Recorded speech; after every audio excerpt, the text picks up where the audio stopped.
Morning class.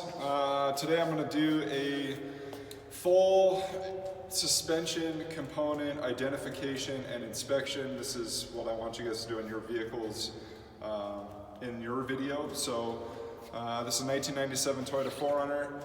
I looked on ALLDATA just to confirm. I have a double wishbone with McPherson strut configuration in the front. In the back I've got a live axle.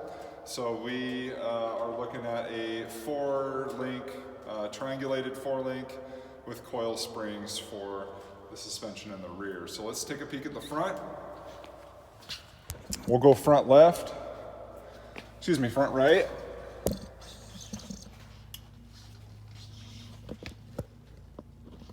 So here is the lower control arm, bump stop, strut, our spring for the strut, steering knuckle, lower ball joint, upper ball joint. They all look pretty good. You can see there's a little bit of sweat up there. I'm not going to worry about that too much. You can see the sway bar link in the back. It's fully connected. So we'll have to take a peek when we go around to the other side. So let's inspect right front.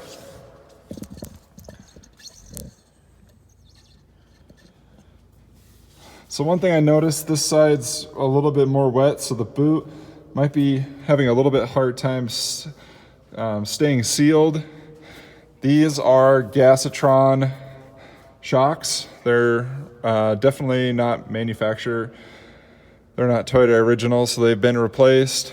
Otherwise, everything looks in pretty good condition.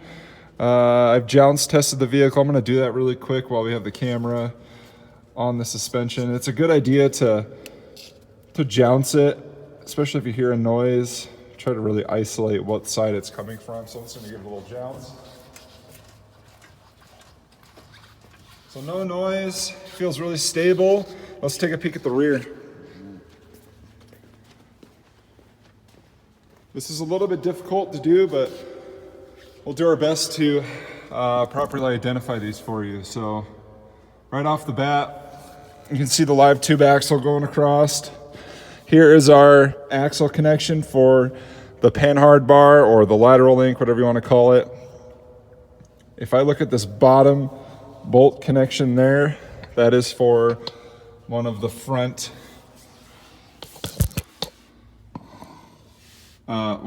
links. So these just have bushings for their support. If you look at like a Jeep, it would be like Heim joints.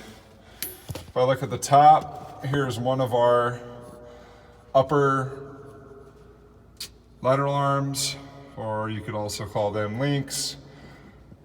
Be best to jounce the suspension as well and see if we have any movement, any play.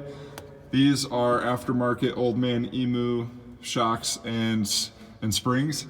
So it gives a little bit stiffer ride, but it still rides pretty good. There's my lower right hand side link. My upper's a little bit hard to see. I think if I just shine up there, you can see that little guy there. It's just a little teeny guy. And then there's the rest of that panhard bar that connects to the frame. So that is your full suspension inspection and identification that I would like you to do. All right, talk to you later.